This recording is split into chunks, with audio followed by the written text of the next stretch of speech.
우리 하나님의 말씀 하박국 2장 1절 말씀 보시겠습니다.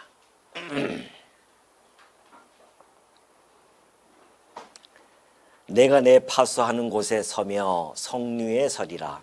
그가 내게 무엇이라 말씀하실는지 기다리고 바라보며 나의 질문에 대하여 어떻게 대답하실는지 보리라 하였더니 여호와께서 내게 대답하여 이르시되 너는 이 묵시를 기록하여 판에 명백히 새기되 달려가면서도 읽을 수 있게 하라. 이 묵시는 정한 때가 있나니 그 종말이 속히 이르겠고 결코 거짓되지 아니하리라. 비록 더딜지라도 기다리라. 지체되지 않고 반드시 응하리라. 보라, 그의 마음은 교만하며 그 속에서 정직하지 못하나 의인은 그의 믿음으로 말미암아 살리라. 4절까지 봉독해 드렸습니다. 우리 지난 시간에 하박국 선지자의 질문을 하나님께 하는 그런 모습을 우리가 살펴본 바가 있죠. 그는 이렇게 질문을 합니다. 어떻게 악인이 자기보다 의로운 사람을 삼키고 있습니까? 그런데도 불구하고 이런 현실에 하나님은 잠잠히 계십니까? 라는 질문이었습니다. 물론 여기서 이제 악인과 의로운 사람을 이렇게 대비해서 나타나고 있지만은 그것은 하박국 선지자가 어떠한 상대적인 평가는 아닙니다. 그러니까 이 유다 백성들이 저 이방인의 백성보다 더 도덕적으로 깨끗하거나 더 낫기 때문에 의롭다고 하는 이야기는 아닙니다. 이건 상대적인 평가죠. 이것은 그가 가지고 있는 절대평가에 의해서 그렇게 이야기를 하는 것입니다. 절대평가라고 하는 것은 우리는 하나님이 택한 선민이 아닙니까? 라는 이야기입니다. 그러니까 하나님의 백성으로서의 의인이지 그들의 어떤 행위에 따라서 의인이 되어졌던 것은 결코 아님을 우리는 역사 속에서 너무나 잘 알 수가 있죠. 그렇기 때문에 이 하박국 선지자가 지금 하나님께 하는 이런 질문 속에서는 인간은 의인이 하나도 없다고 했잖아요. 다 불의하단 말입니다. 그래서 이 세상은 어차피 불의가 판을 치는 세상입니다. 많은 사람들이 자기 스스로 속이기도 하고 또 속기도 하는 이런 것들이 이 땅에 정의를 이루겠다고 하는 것입니다. 사실은 불의한 자들이 모여 사는 곳인데 어떻게 정의가 이루어질 수 있겠습니까? 정의는 사실은 꿈꿀 수 없지만은 그럼에도 불구하고 인간은 마음속에 소원하는 것은 이 땅에 좀 정의롭게 되었으면 좋겠다는 것이죠. 그러나 아담 이후로 여태까지 정의로운 사회가 구현된 바는 사실상 없습니다. 물론 부분적으로는 나타나는 것 같죠. 그러나 정의가 실현된다고 하는 것은 지금 한 나라가 형성이 되어져서 구석 곳곳에 어떠한 지자체라도 그곳에까지도 다 영향이 미쳐서 정의가 오랫동안 지속되어지는 것을 우리는 정의 구현이라고 하죠. 근데 그런 적이 있습니까? 날마다 아침마다 뉴스를 보면은 여기저기서 터지는 그 불의한 소식들이 얼마나 많이 있습니까? 그러니까 이 세상은 어차피 불의가 가득한 곳입니다. 그렇게 알고 살아가셔야 돼요. 이사야 선지자가 그런 표현을 한 적이 있습니다. 멸망을 받는 성읍 이렇게 이야기해요. 이것을 이제 좀 번연이라고 하는 사람이 철로 역정을 갖다가 지으면서 장망성이라고 그렇게 언급을 하죠. 그렇게 표현을 한 바가 있습니다. 그러니까 이 세상은 어차피 장망성, 곧 장래 망해가는 성일 수밖에 없다는 겁니다. 그러니 우리 성도로서는 이 장망성에 우리의 마음을 두고 살아가는 그러한 자가 아니라는 것이죠. 우리 성도는 정의와 공의가 실현되어질 수 있는 곳, 오로지 그것은 하나님이 만드신 하나님의 나라, 저 천국, 우리가 소망하고 있는 그러한 나라가 바로 정의와 공의가 실현되는 곳입니다. 그 나라만이 사랑의 법으로 다스려지는 나라입니다. 오늘 우리는 그 나라의 백성으로서 그 나라를 소망하면서 오늘도 살아가는 자들이죠. 어디에서요? 이 불의한 곳에서. 우리가 그런 것들을 기본적으로 알고 이 하박국서를 읽어나가야 우리가 충분히 이해할 수 있을 것입니다. 이제 앞으로 계속 나올 겁니다. 한번 볼까요? 오늘 본문에 보니까는 이제 하나님께서 드디어 대답을 해주시는데요. 먼저 하박국 선지자가 그렇습니다. 내가 내 파수하는 곳에 서며 성류에 서리라. 그가 내게 무엇이라 말씀하실는지 기다리고 바라보며 나의 질문에 대하여 어떻게 대답하실는지 보리라. 하박국 선지자는요, 하나님께서 응답해 주시는 것에 대한 기대가 아주 부풀어져 있습니다. 그리고 소망이 있어요. 왜 그러냐면은 그가 믿는 그 하나님은 살아 존재하고 계시기 때문에 그렇습니다. 그리고 하박국은 그 하나님이 살아 존재하고 계실 뿐만이 아니라 어떠한 분인지도 잘 알고 있어요. 그러니 하나님께 질문하고 기도한 것들이 반드시 응답되어 줄 것을 알고 기대하고 소망하면서 하나님에 대한 신앙적 자세를 잘 보여주고 있는 것입니다.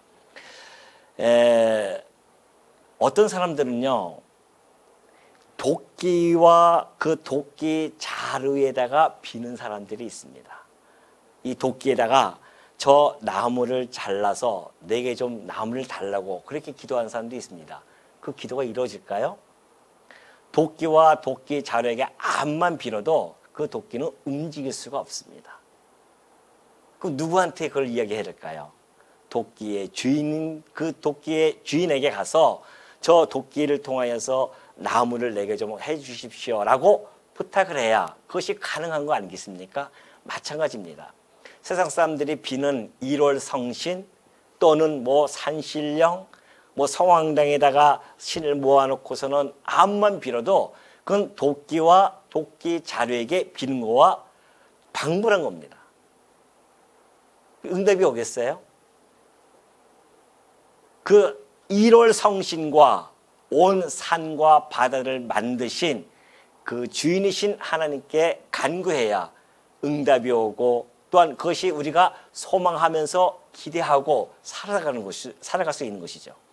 그래서 우리는 우리가 간구하거나 우리가 질문하는 대상이 어떠한 자인지를 정확하게 인지하고 하지 않으면 우리는 공연불이 되어질 수밖에 없고 또 세상 사람들처럼 허공에다 치는 그런 메아리일 수밖에 없음을 우리는 잘 알 수가 있죠. 지금 이 하박국 선지자는요, 파수꾼의 심정으로 하나님께 지금 이야기를 하고 있는 겁니다. 파수꾼은요, 성루라든가 파수대가 있습니다. 그곳에서 외부로부터 오는 침략자들 그리고 내부에 나타나는 어떤 이상한 현상들 이런 것들을 빨리빨리 감지해서 그 경고를 하는 자가 파수꾼이거든요. 그러니까 지금 하박국가 직접 그 나라의 파수꾼이라는 뜻이 아니라 그런 파수꾼의 심정이었었어요. 왜?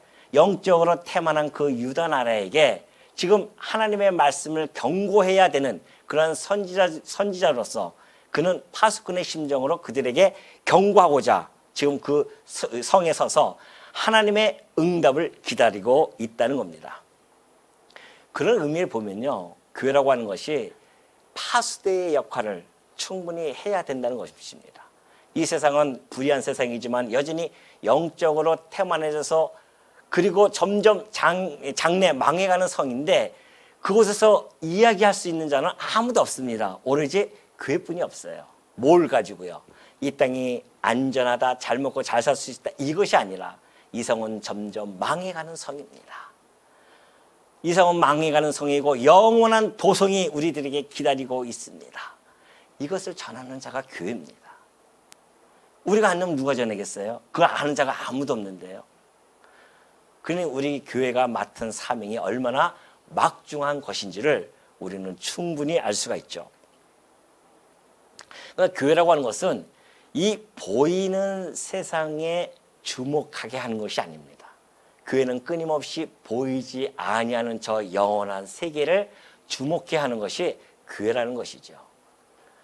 그러니까 교회에서 말씀이 전파되어질 때에 세상의 것 가지고 자꾸만 전하는 것이 교회 몫은 아닙니다. 그건 세상 사람들이 다 너무나 많이 하고 있어요. 그러니까 교회는 오로지 하나님의 이 말씀만을 전하는 곳입니다. 그리고 하나님의 나라를 전하는 곳이지, 우리 예수님께서 이 땅에 오셔서 만약에 이 땅에서 세우실 나라라고 했다고 한다면은 벌써 세우셨죠. 그러니까는 그 빌라도가 그러지 않습니까? 네가 누구냐 하니까 나는 이스라엘 왕이다. 그런 이야기를 하면서 내가 세울 나라는 이 땅이 아니라는 겁니다. 내가 세울 나라가 이 땅이었다고 한다면 벌써 하늘의 12영이나 되는 천사를 동원해서 나를 갖다가 죽이려 하는 자들을 내가 다 전멸시키고 이 땅에다 세울 수 있죠. 왜? 하나님의 아들이신데. 근데도 불구하고 그가 힘없이 십자가에서 죽으신 것은 그가 세울 나라가 이 땅이 아니라 보이지 아니하는 저 영원한 나라라는 겁니다.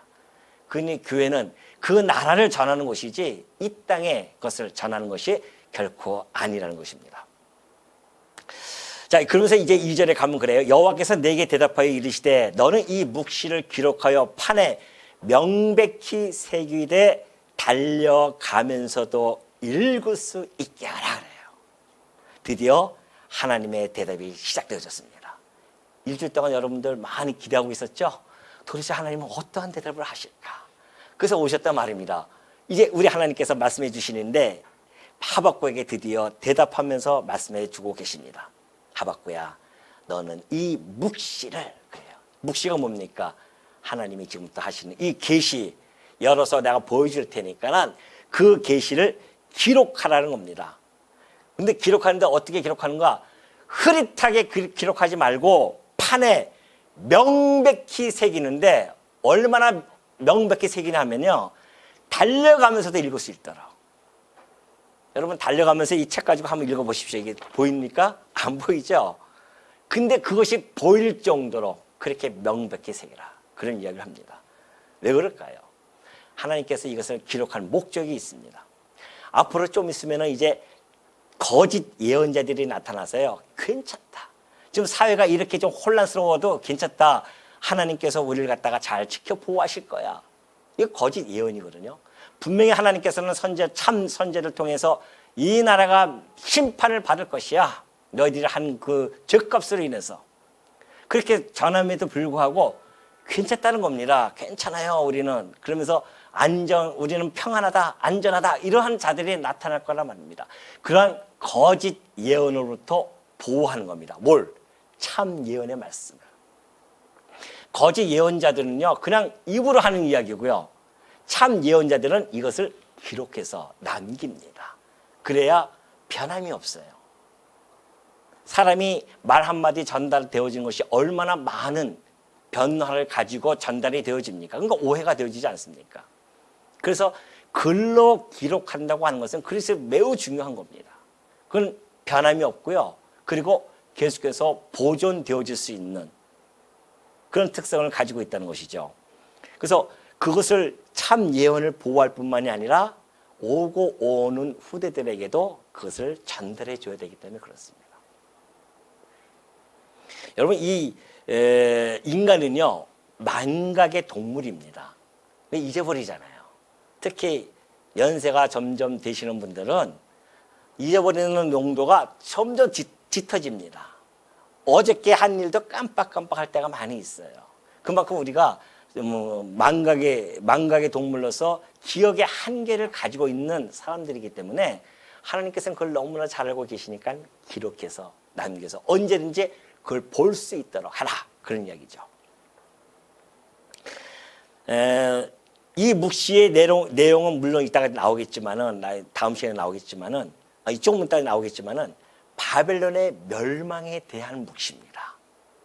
종말에 대한 묵시예요. 그러니까 바벨론이 왜 망했는지를 사람들은, 역사자들은 다양한 요인에 의해서 망했다고 그렇게 이야기하지만 성경에는 정확하게 가르쳐 줍니다. 이 바벨론이 망한 것을 기록해라. 왜 망했는지, 그들의 행한 그 죄값이 무엇인지, 그리고 그를 망하게 한 자가 누구인지, 그를 들어서 쓴 자가 누구인지를 정확하게 기록하는 겁니다. 이것이 성경이에요. 성경은 하나님께서 우리가 인간들이 우리가 기록해야겠다 해서 기록한 것이 아니라 하나님의 명령에 의해서 기록되어집니다. 한번 볼까요? 출애굽기로 넘어갑니다. 출애굽기 17장 14절에 보겠어요. 하나님께서 모세에게 이렇게 이야기합니다. 여호와께서 모세에게 이르시되 이것을 책에 기록하여 기념하게 하라. 기념하게 하고 여호수아의 귀에 외워 들리라. 내가 아말렉을 없이하여 천하에서 기억도 못하게 하리라. 자, 부분적으로 다 하나님께서 이것을 기록하라 그런 내용들이 많이 있는데 이것은 원리적으로 하나님께서 모세에게 모세 오경을 기록하라고 그렇게 지금 명령을 하시는 거거든요. 그 목적이 뭐냐? 이것을 책에 기록하여 기념하게 하는 겁니다. 기억하고 생각하게 하는 것이죠. 예를 들어서 하나를 전해줍니다. 아말렉이라는 족속이 있었어요. 근데 지금 하나님의 백성들이 당신의 약속한 그 땅을 향해서 전진하고 있는데 이 아말렉 족속이 막고 있어요. 그들을 막는다고 하는 것은 곧 하나님이 하시는 뜻을 막는다는 것과 똑같은 이야기죠. 그러니까 하나님께서 아말렉을 내가 천하에서 기억도 못하게 내가 다 도말시킬 것이다. 근데 천하에서 기억 못하게 도말시켜버리면 아말렉이 있는지 없는지 우리는 모르잖아요. 그들이 또 왜 망했는지 모른단 말입니다. 그래서 그걸 기록하는 겁니다. 그래서 우리는 모세 시대 때에 아말렉이라는 족속이 있었구나. 근데 그 족속이 유다를 막는 바람에 하나님께서 그들을 멸망을 시켰구나. 이것이 기록되어졌기 때문에 우리가 알 수가 있는 거죠. 그 역사에 대한 이 하나님께서 기록하는 목적이 그 역사를 통해서 하나님이 역사의 주권자일 뿐만이 아니라 그리고 그 역사에 대한 해석을 하나님께서 기록을 통해서 우리들에게 전달해 준 겁니다. 그러니까 우리가 그 성경이 그래서 이것이 기록되어진 거죠. 창세부터 요한계시까지 하나님께서 이것을 기록하면서 기록한 겁니다. 그래서 성경은 제가 아까도 그랬죠. 하나님의 말씀 하박국 이렇게 이야기 나오는 것은 이 성경이 바로 원저자가 하나님이시기 때문에 그래요. 그래서 우리가 지금 이 말씀을 가지고 있고 이 말씀을 통해서 하나님을 깨달아지고 있는 것이죠. 계시가 완성시킬 때까지는 하나님께서 이렇게 선지자를 통하여서 이것을 기록하라. 이것을 기록하라. 모세야 이것을 기록하라. 하박국야 이것을 기록하라. 이러면서 다 기록하게 해요. 나중에 마지막 요한계시록, 계시를 완성시킬 때에 마지막 요한에게 나타나서 예수님께서 이것을 기록하라 그러잖아요. 그래서 끝난 것이에요. 요한계시록까지. 그래서 이것이 전체적으로 완전히 딱 만들어 놓고 더 이상 이 책에서 더하거나 덜하지 마라. 그것을 하는 자들은 뭘 받는다? 저주를 받는다고 했습니다. 하나님의 말씀에 인간의 생각과 말이 들어가면은 안 된다는 것이죠. 만약에 그런 자들이 있으면 저주를 받는다고 합니다. 근데 지금도 직접 계시를 받는다는 자들이 얼마나 많은지 모릅니다. 이단들이 거의 그런 상황이죠. 신천지의 이만희도 그거 아닙니까? 내가 직접 계시를 받았습니다. 저는 하나도 공부를 못한 사람이지만 하나님이 직접 계시해 줬다는 거예요. 그러면서 자기 멋대로 해석을 한단 말입니다. 거기에 수십만 명이 몰린다는 거 아닙니까? 놀라운 일이죠. 왜 그럴까요? 그걸 하나님께서는 일찍이 바울을 통해서 이야기한 겁니다. 미혹의 영을 내가 보낼 것이다. 미혹의 영에 걸려들면요 어쩔 수 없습니다. 그러니 여러분과 제가 미혹의 영에 걸려들지 않고 계시의 정신을 받아서 이 말씀을 깨달을 수 있다고 하는 것, 이 자체 하나만 가지고도 우리는 이 땅에서 행복하고도 나음이 있지 않겠냐 말이죠. 안 그렇습니까?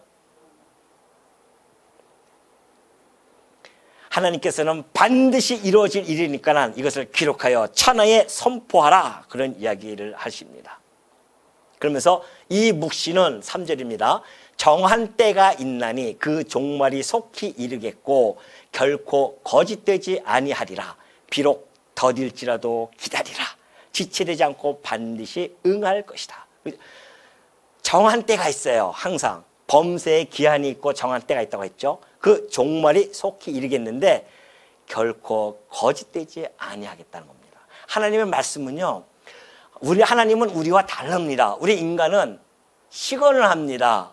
그래서 우리는 지키지도 못할 이야기를 할 때가 참 많이 있죠. 하나님은요 시건치 아니하시는 분입니다.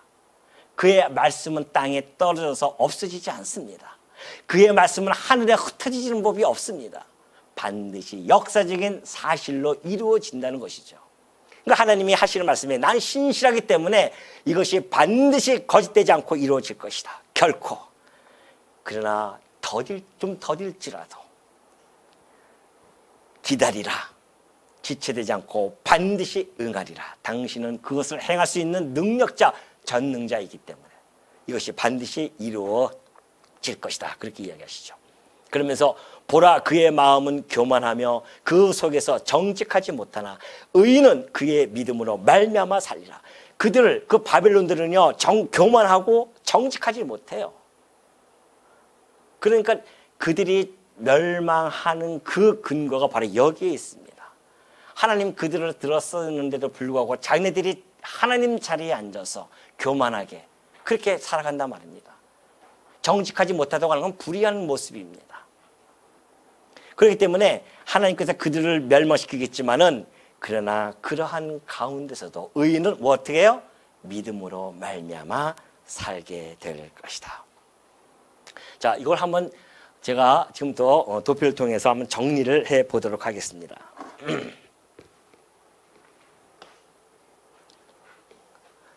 이 선이라고 하는 것은 하나님께서 역사를 섭리해가는 그 역사 선상을 그냥 도표로 그려놓은 것이고요.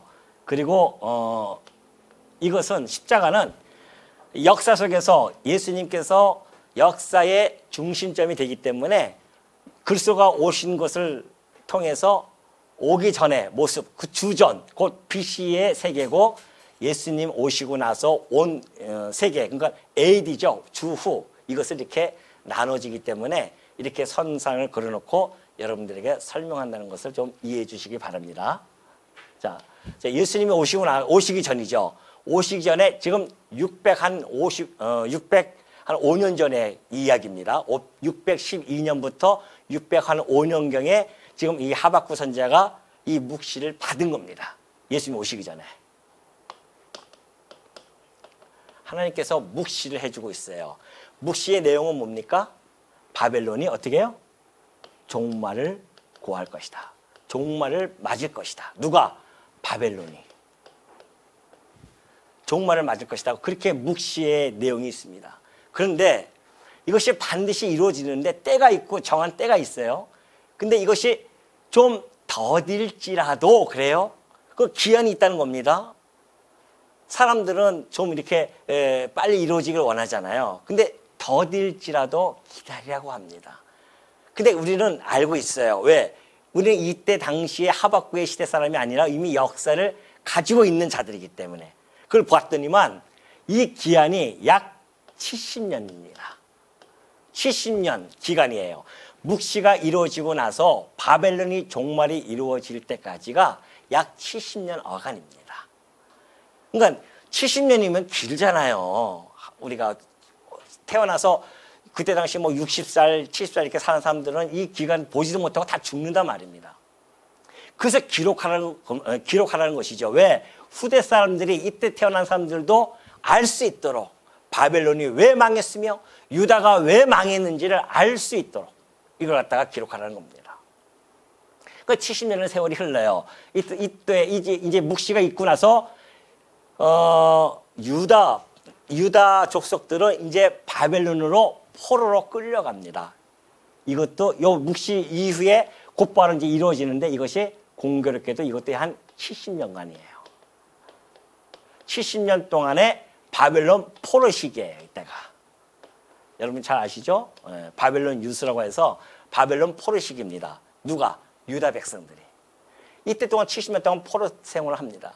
그러니 바벨론 이 흉악하고 사나운 이런 족속에게 끌려가서 살아가는 그 민족들이 얼마나 고달프겠습니까? 그 불의함 속에서 그들 마음속에 그래도 하나님을 신뢰하고 섬겼던 그들이었었는데 그 남은 자들 중에서는 하나님을 정말 의지했던 자들이 있지 않았겠냐 말이죠. 그들이 이 포로 시간 동안에 얼마나 고달픈 삶을 살겠어요. 그러니 이들이 살아가면서 불의함을 당할 뿐만이 아니라 고난을 당하고 환난을 당하고 이러한 삶을 살아간다는 겁니다. 그때 이제 이들이 하박국 선지자의 말씀을 읽을 거 아닙니까? 읽었더니만 하나님께서 기다리라. 더딜지라도 기다리라는 겁니다. 지체하지 않고 내가 반드시 망하게 할 것이다. 이 말씀이에요. 그러니 이들이 살아가면서 그 70년 동안에 하나님께서 바벨론을 반드시 망하게 하신다고 하니, 그렇다고 한다면 우리는 그때 해방이 되어질 수 있겠다고 하는 믿음이 있을 거 아닙니까? 이것이 믿음이에요. 우리가 해방되어진다. 이것이 이제 물론 예레미야 선지자를 통해서도 말씀해 주셨지만은 너희가 포로 기간이 70년간이야 라고 이렇게 예언해 준 바가 있어요. 그러니까 바빌론에 끌려갔던 의로운 사람들, 곧 하나님의 백성들, 깨어있는 자들, 믿음이 있는 자들, 하나님을 신뢰하고 있는 자들은 여전히 그 말씀을 의지하고 살아갈 거 아닙니까?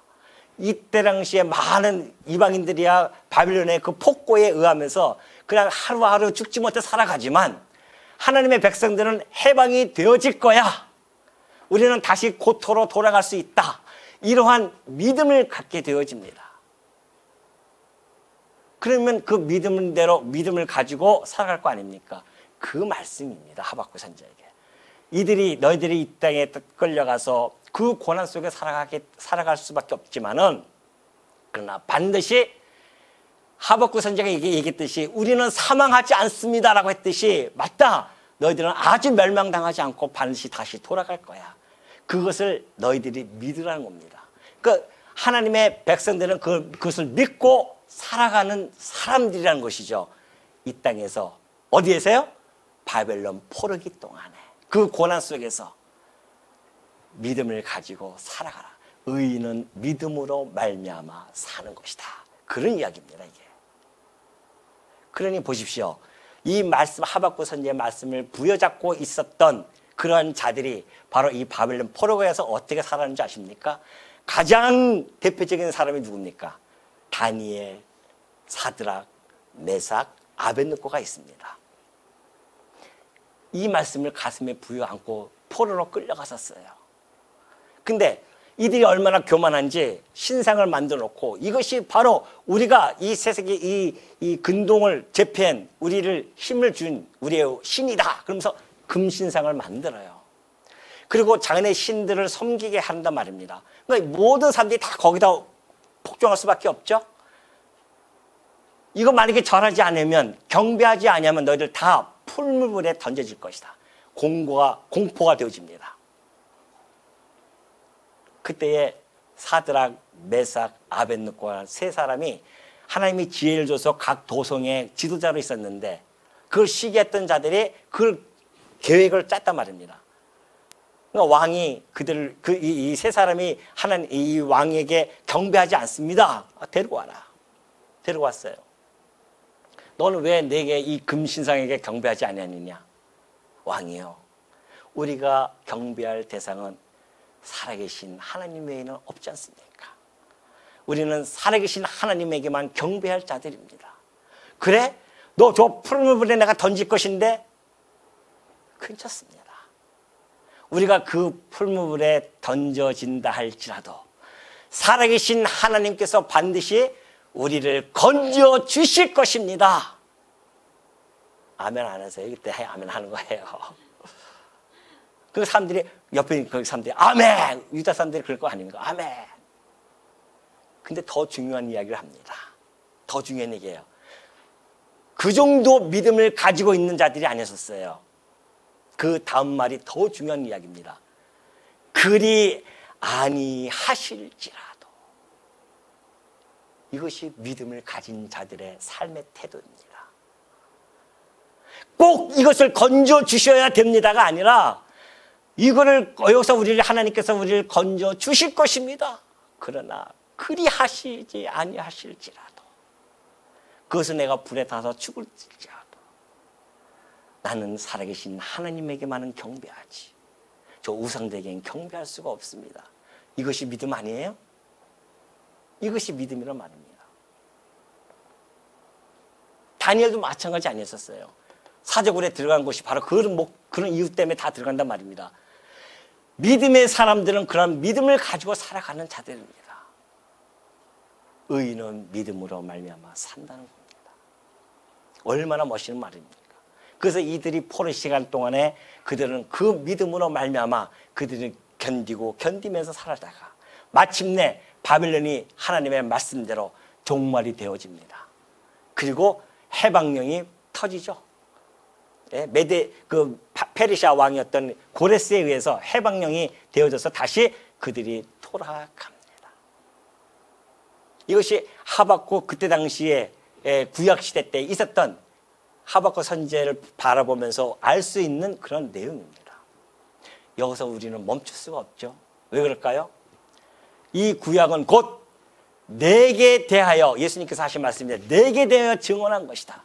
여기서 멈춰지는 내용이 아닙니다. 이것을 예수 그리스도를 통하여서 통과가 되면서 여기서 관통이 되어지면서 우리들에게는 얼마나 더 큰 신학적인 그런 신학적으로 확장되어져서 해석이 되어지는지 모릅니다. 얼마나 풍성하게 우리에게 의미적으로 다가오는지 모릅니다. 볼까요? 자, 예수님이 오시고 나서 예수님께서 오셔가지고서는 계시를 해줬죠. 종말에 대해서 이야기합니다. 종말에 대해서 이야기해줬어요. 심판이 반드시 이루어질 것이다. 심판입니다. 심판이 반드시 이루어질 것이다. 그런데 예수님이 이때 살아 계실 때도 그렇게 말씀하셨지만은 죽으시고 부활 승천하시면서 마지막 승천하시고 나서 마지막 사랑했던 제자 요한에게 나타납니다. 그것이 이제 요한계시록이에요. 요한묵시록 이렇게도 이야기하지 않습니까? 그래서 요한에게 묵시합니다. 요한계시록 통해서 살아계실 때의 그 종말에 대해서 잠깐 얘기해 줬고요. 요한계시록을 통해서 자세하게 설명을 해주고 있습니다. 그러죠? 그러니까 예수님이 그러고 나서 이제 돌아가시고 나서는 예수님이 곧 올 것이다. 이 종말이라고 하는 것은 예수님의 재림과 연관되어져 있습니다. 예수님이 오셔야 종말이 되어지니까 다시 오신다는 겁니다. 아니 죽은 자가 살아났다는 것도 믿기 어려운데 또 그분이 하늘로 승천했다고 하는 것도 믿기 어려운데 다시 온대요. 이 땅에. 믿을 수 있겠느냐 말이죠. 그때 당시에 예수님을 봤던 자들은 믿을 수 있죠. 봤으니까 직접 눈으로 목도했으니까 기다린단 말입니다. 10년이 가고 20년이 가요. 근데 이상하게 예수님이 곧 오신다고 했는데 안 오셔요. 30년이 가도 안 온단 말입니다. 지체가 되어져요. 왜 이렇게 더디 오시지? 이런단 말입니다. 이때에 사도들에 의해서 복음이 선포되어지는데 이것이 바로 히브리서 기자죠. 히브리서 기자와 베드로가 바로 이 말씀을 가지고 그때 당시에 성도들에게 어떻게 신학적으로 적용시키는지 살펴보도록 하겠습니다. 자, 히브리서입니다. 히브리서 기자는 10장 36절에서 이렇게 이야기하고 있습니다. 너희에게 인내가 필요함은 너희가 누굽니까? 성도예요. 자, 이 성도들이 예수님의 말씀을 받았어요. 묵시를 받았단 말입니다. 내가 반드시 곧 올 거야. 이 세상은 종말이 오는데 그때 내가 올 거야. 그런 이야기죠. 근데 성도들이 기다리고 있단 말입니다. 안 오셔요. 그때의 히브리서 기자를 통해서 뭐라고 말씀하셨는가? 너희에게 인내가 필요하다는 겁니다. 왜 인내가 필요하냐? 너희가 하나님의 뜻을 행한 후에 약속하신 것을 받기 위함이라. 성도야, 너희들은 인내를 해야 된다. 예수님 오실 때까지 기다리고 인내해야 된다는 것이죠. 그러면서 인내만 하고 가만히 있는 것이 아니라 하나님의 뜻을 행하면서 기다리고 있으라는 겁니다. 그러면 곧 약속한 것이 뭡니까? 영원한 기업입니다.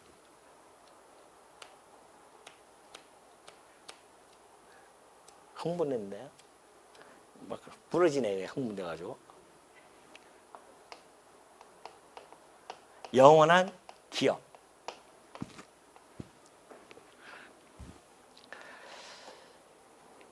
이 복음을 전하다 보면요, 막 흥분됩니다. 그러니까 여러분들이 이해해 주시기 바랍니다. 영원한 기업이에요. 우리가 꿈꾸는 그 영원한 기업을 약속했단 말입니다. 그걸 약속하신 것을 받기 위하여 어떻게 하라? 인내하고 하나님의 뜻을 행하면서 인내하라는 겁니다. 그러니 이 땅에 살아가면서 온갖, 자, 여전히 예수님이 올라가셨지만은, 올라가서 지금 이 세상이 펼쳐지고 있지만은, 이 세상은 공중 권세 잡은 사단에 의해서 여전히 불의만 있습니까? 고난도 있고 성도들에게 당하는 고난, 환난, 고통 이런 것들이 여전히 있어요. 예수님 오실 때까지는. 생각해 보십시오. 아니 예수님께서 당신의 구원받은 백성 마음으로 믿어 의에 이르고 입으로 신하여 구원에 이른다고 했으니 그렇게 하는 자들, 구원받은 백성들, 그래? 주여 나는 당신을 믿습니다 하면 알았다. 그렇게 해놓고 우리 갖다가 그냥 영원한 기업으로 끌고 가버리면 얼마나 좋겠어요. 에? 오늘 이 아침에 그냥 나와서 이쁘게 하려면 또 씻어야 될 거 아닙니까? 우리가 씻고 이런 수고로움을 할 필요도 없고 먹고 살기 위해서 열심히 나가서 돈 벌 필요도 없고 늙어서 아프다고 끙끙거릴 필요도 없고 이 땅에 살아가는 것이 수고로운 뿐이 없는데 이 수고로운 세상에 왜 우리를 남겨놓고 계시냐 말이죠. 예? 그럼 데리고 가시면 얼마나 좋아요. 근데 우리는 이 땅에 여전히 남겨놓고 살아간단 말입니다. 구원받은 백성들. 아니 심판대에 가면 우리가 너 믿느냐? 예 믿습니다. 증거가 있어야 될 거 아니에요. 믿음의 증거가. 말로만 네 믿습니까 합니까? 그 증거를 갖게 하려는 것이 우리가 이 땅에 살아가는 그 과정입니다. 물론 여러 가지 목적이 있지만 하나님께서는 당신의 백성을, 믿음 백성을 믿음을 키워나가고 믿음의 증거를 갖출 수 있도록 그래야 심판대에 가서 나는 이런 믿음을 가지고 있습니다. 보여줄 거 아닙니까? 그 대표적인 예가 바로 아브라함이라는 겁니다. 아브라함이 믿어요. 하나님께서 너 아브라함아 내가 너로 하여금 생육 번성케 해서 나라를 세워줄게 그랬단 말이에요. 그러니까 아브라함이 정말요? 알겠습니다. 믿었어요. 그 하나님이 그 믿음을 보고 아이고 네가 내 말을 믿으니 참 의롭다 너 그렇게 해줬단 말이죠. 근데 이 아브라함이 믿는지 안 믿는지 하나님이 시험을 해 가기 시작합니다. 아들을 줬어요. 100세 때 이삭 아닙니까? 얼마나 귀하겠어요. 하나님께서 이 아들을 통하여 내가 생육번성해서 나라를 세워주겠다고 했는데 얼마나 기쁘겠냐 말이죠. 근데 어느 날 갑자기 하나님께서 아브라함아 저 이삭 네 아들을 내게 좀 바쳐라 그런 이야기 한단 말입니다. 아니 하나님 줬다가 뺏는 법이 어디 있습니까? 항변할 수 있죠. 안 그랬어요. 아브라함은 알겠습니다. 그러면서 아브라함을 이삭을 데리고 모리아산 가서 진짜 거짓말로 한 것이 아니라 딱 묶어놓고 죽이려고 하나님께 바친다고 죽이려고 했단 말입니다. 아브라함은 그 죽이려 하는 그 마음속에 어떤 믿음이 있었는지 아십니까? 하나님이 이 아들을 통하여서 생육 번성케 하신다고 하셨으니 내가 죽인다 한들 하나님은 어떻게 해요? 다시 살려내실 것이다. 왜? 전능하신 분이니까. 그게 믿음이에요.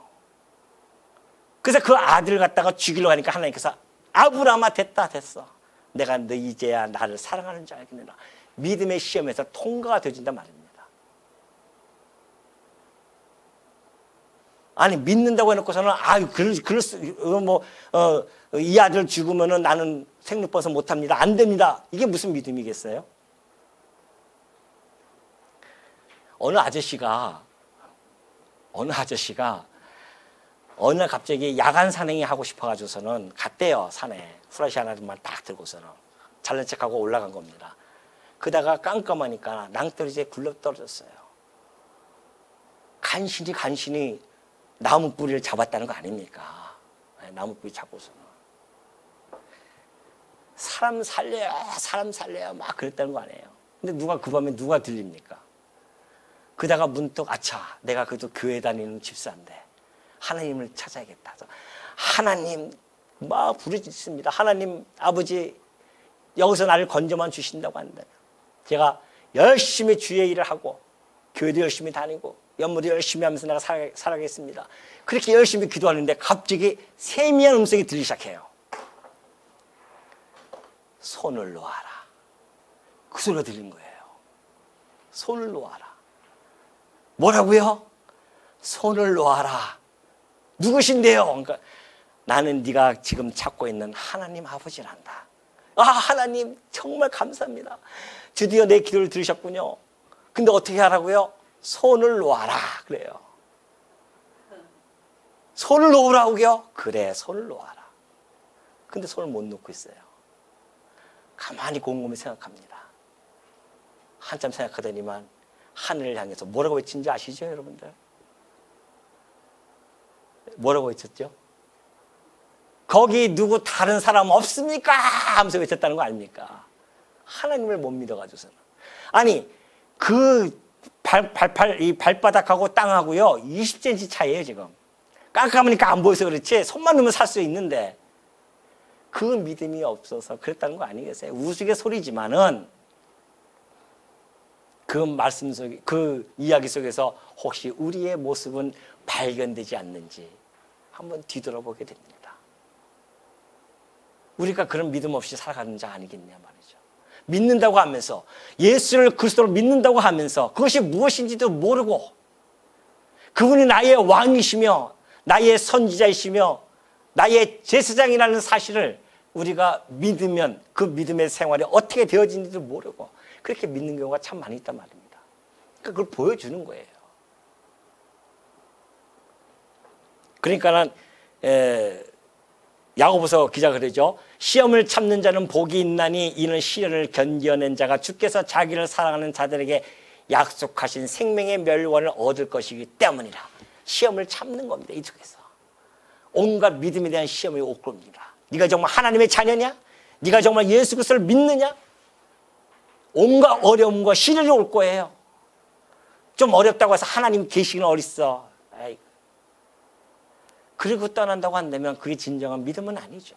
정말 믿음이 있는 자들은 그리 아니하실지라도 이 땅에서 내가 죽을 때까지 고생하고 힘들게 살아간다 할지라도 내게 주신 영원한 기업이 있지 않습니까? 그것을 바라보고 사는 자들이 성도라는 겁니다. 그것이 믿음의 사람들이라는 것이죠. 여기서 꼭 해결을 보려고 그래요? 이 땅에서? 얼마나 얄팍하면은 이 땅에서 다 해결을 보려고 합니까? 하나님께서는 영원한 걸 줬는데 겨우 70년 살이 거기서 해결을 보려고 하느냐 말이죠. 그러니까 히브리서 야고보 사도도 그런 이야기를 한 겁니다. 자기를 사랑하는 자들에게 약속하신 생명의 멸류관, 이것을 너희들에게 얻을 것이기 때문에 너희들은 참는 자라. 복이 있도다. 그러면서 히브리서 10장 37절에 이렇게 이야기합니다. 잠시 잠깐 후면 오시리가 오시리니, 히브리서 기자가 그래요. 잠시 잠깐 후면 오신대요. 지체하지 아니하시라. 그래서 하박국 선지자에게 그랬죠. 하나님께서 내가 지체하지 아니할 것이다. 그러면서 인용한 것이 바로 이 말씀이에요. 나의 의인은 믿음으로 말미암아 살리라. 또한 뒤로 물러가면 내 마음이 그를 기뻐하지 아니하리라 하셨느니라. 하나님이 그렇게 말씀하시지 아니하셨느냐는 겁니다. 의인은, 나의 백성은 믿음으로 말미암아 사는 것이지 좀 힘들다고 뒤로 물러가요? 하나님이 기뻐하시지 않는다는 겁니다. 근데 여기서 문제는 희망 고문이 나타납니다. 잠깐 후면 오신다고 했어요. 잠깐 후면. 아니 무슨 잠깐이, 지금 2000년이 우리가 지금 여기 살고 있는데 욕 나와요? 21세기에 살고 있는데 2000년이 지났어요. 예수님 오시긴 뭘 와요? 오기는 지금 안 온다. 떠난 사람이 얼마나 많은지 아십니까? 그래서 2000년 후에 그렇게 생각하고 떠날 자들을 향해서 하나님께서는 안전장치를 걸어놓으셨어요. 그것이 바로 베드로 후서 3장 8절입니다. 사랑하는 자들아, 또 사랑하는 자들아, 성도들아, 주께는 하루가 1000년 같고 1000년이 하루 같다는 이 한 가지를 잊지 마라. 이것도 무슨 얘기예요 또? 우리가 2000년이 됐는데요? 아니야. 주께서는 하루가 1000년 같고 1000년이 하루와 같다. 이것이 하늘의 시계법입니다. 성도는 하늘의 시계를 바라보면서 살아가는 자들이지, 이 땅의 시계 속에서 살아가는 자들이 아니라니까요. 이 땅의 시계는 어떻게 갑니까? 째깍 하는 것이 이 땅의 시계입니다. 성도는 그 째깍 속에서 살아가는 자들이 아니에요. 영혼을 잇대고 살아가는 자들 아닙니까? 하늘의 시계를 가지고 살아가는 자들이 바로 성도들입니다. 하루가 천년 같고 천년이 하루와 같은 그런 시간을 가지고 살아가는 자들이 성도예요. 그러니 하루가 천년 같고 천년 같다는 하루 이 한 가지 잊지 말라. 주의 약속은 어떤 이들이 더디다고 생각하는 것 같이 더딘 것이 아니라 아유 더디어 여기서 하나님이 그러잖아요. 더딜지라도 기다리라 그러잖아요. 더디어 괜찮다는 겁니다. 더딜지라도 더디다고 생각하는 것 같이 더딘 것이 아니다. 사실은 오직 주께서 너희를 대하여 오래 참으사 아무도 멸망하지 아니하고 다 회개하기에 이르기를 원하시느니라. 그러나 주의 날이 도둑같이 오리니 그날에는 하늘이 큰 소리로 떠나가고 물질이 뜨거운 불에 풀어지고 땅과 그 중에 있는 모든 일이 드러나리로다.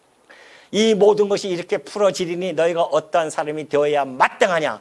거룩한 행실과 경건함으로 하나님의 날이 임하기를 바라보고 간절히 사모하라. 그날에 하늘이 불에 타서 풀어지고 물질이 뜨거운 불에 녹아지려니와 우리는 그의 약속대로 의가 있는 곳인 새하늘과 새 땅을 바라보도다. 틀림없죠? 새하늘과 새 땅, 이곳은 뭐가 있어요? 의가 있는 곳. 이곳만이 의가 존재하는 곳입니다. 우리가 꿈꾸는 그 파라다이스 세계가 바로 이곳이에요. 예? 정의가 실현되어지는 것, 정의와 공의가 실현되어지고 사랑의 법으로만 다스려지는 그러한 나라. 이것이 지금 우리들에게 약속이 되어져 있단 말입니다. 우리는 그의 약속대로 의가 있는 곳을 가는 겁니다. 이것을 바라보고 살아가는 자들이에요. 하나님의 나를 바라보고 하나님의 날, 곧 예수님이 재림할 그 날을 임하기를 바라보고 간절히 사모하면서 이 땅에서 이 불의와 고난과 환난을 참고 견디며 인내하면서 살아가는 자들, 이런 자들이 누구라고요? 안 들립니다. 누구라고요? 거룩한 그 이름들, 성도입니다. 반드시 망한 종말이 온다고 얘기하고 있지 않습니까? 하늘이 다 큰 소리로 떠나가고 물질이 뜨거운 불에 다 풀어진대요. 세상 사람들은요, 어떤 사람들은 이 땅에서 리모델링이 된대요. 이 땅이. 아니, 하나님이 할 게 없어서 이 땅을 다시 리모델링 해가지고 이 땅에서 우리를 살게 하겠습니까? 그런 자들이 있어요. 여호와 증인도 그렇고 신천지 아시죠? 새 하늘과 새 땅, 이 새 하늘과 새 땅이 뭡니까? 신천지예요. 신천지가 이거죠. 신천. 예? 자, 신천지, 새 하늘과 새 땅이에요. 이것을 한자로 하면 신천지입니다. 얼마나 좋은 단어예요. 신천지를 신천지라 부를 수 없는 우리의 입장. 왜? 이만희가 이걸 사용해가지고서는 사용하면 신천지인 줄 알고. 얼마나 이게 아름다운 단어인데. 새 하늘과 새 땅. 이 땅은 다 없어질 땅입니다. 하나님께서 마련하신 새 하늘과 새 땅이 있어요. 이 땅에서 다시 이걸 리모델링 해가지고 다시 삽니까? 이 땅에 이 우주의 별이 수조 개가 되어지는데 겨우 이 지구 땅 하나 가지고 또 여기서 또 살라고요? 생각들이 그렇단 말입니다. 아니에요. 하늘이 날아가고 다 풀어지고 없어집니다. 오로지 새 하늘과 새 땅, 첫날 만드셨던 그 새 하늘과 새 땅이 우리들에게 도래하게 되어지면 우리는 이 영원한 기업을 가지고 영원토록 산다는 것입니다. 그러니 어떻게 해요? 이것을 바라보고 살아가는 자들을, 하나님 나라를 소망하고 살아가는 자들은 어떠해야 되느냐 말이죠. 이 가운데서도 거룩한 행실과 경건함으로 우리가 견뎌내야 되지 않겠느냐. 이것이 베드로 사도가 이야기하는 겁니다. 어떻게 보면은 우리 기독교 신앙에서 성도들의 신앙의 태도는요, 기다림입니다. 기다림. 예수 오실 때까지 기다리고 살아가는 거 아니겠어요? 그러니까 야고보 사도도 그렇게 이야기하지 않습니까? 그러므로 형제들아, 주께서 강림하시기까지 길이 참자. 이분은 이때 돌아가신 분인데 길이 참자고 그렇게 우리에게 권면하고 있습니다. 길이 참아라. 마치 농부가 땅에서 나는 귀한 열매를 바르고 길이 참아 이른 비와 늦은 비를 기다리는 것처럼 너희도 길이 참고 마음을 굳건하게 하라. 주의 강림이 가깝다. 가까워요. 이틀 지났어요. 이제 이틀. 3일 지날지도 몰라요.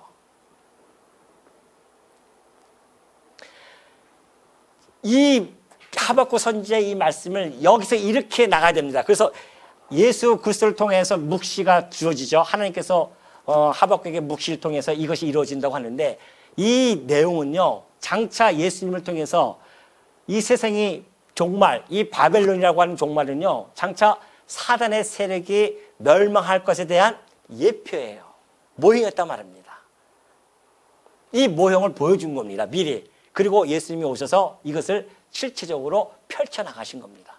그래서 우리는 이걸 바라보면서, 종말을 바라보면서 반드시 사단의 권세는 꺾이고 망할 것이다.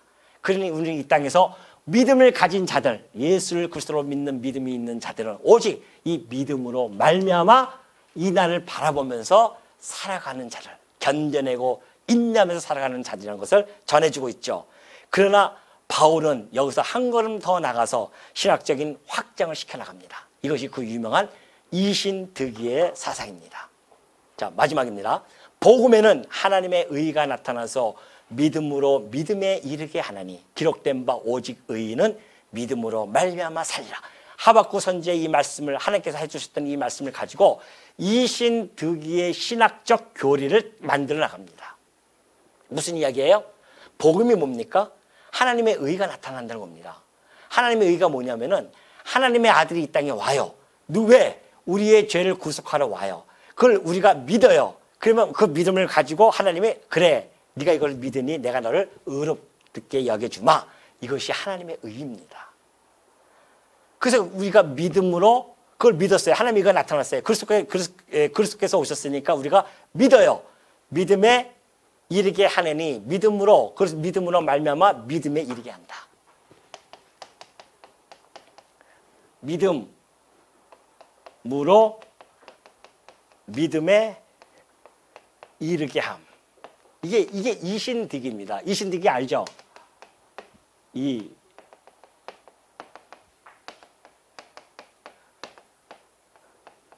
자, 믿음으로써 의를 얻는다는 겁니다. 다시 말해서 예수 그리스도를 믿음으로 믿음에 이르게 한다는 것은 믿음, 이것이 이제 이거 믿음이에요. 믿음으로 의를 얻는다. 이것이 의입니다. 믿음이라고 하는 것이. 뒤에는 결과예요. 믿음의 결과. 예수 그리스도를 믿음으로 의롭게 되어진다는 겁니다. 그 뜻이에요. 그러니까 믿음으로 믿음에 이르게 한다는 것은 믿음으로 우리를 의롭게 되어진다. 믿음으로 말미암아 살게 되어진다는 거죠. 의롭게 되어진다는 것은 뭡니까? 영원한 생명을 얻게 되어지는 겁니다. 살아가는 것이, 산다는 것이죠. 그래서 예수 그리스도를 믿음으로 의롭게 되어진다는 것을, 이 말씀을 가지고 하박국에, 하나님께서 하박국 선지자에게 했던 이 말씀을 가지고 인용을 해서 이렇게 신학적으로 확장을 시킨 겁니다.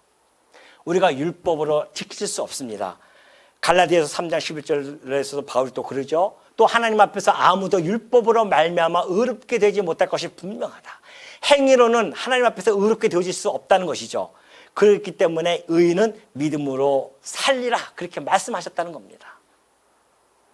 하나님이 보내신 예수 그리스도를 믿음으로 우리는 살게 되어진다는 사실, 영원한 생명을 얻게 되어지는 사실을 바울을 통해서 이 놀라운 이신득이의 신학적 교리를 만들어 주시고, 이 말씀을 통해서 우리는 이제 예수 그리스도를 믿음으로 말미암아 의롭게 되어져서 살 뿐만이 아니라 그 믿음, 예수님이 다시 오신다고 하는 그 믿음을 가지고 이 땅에서 살아간다는 사실.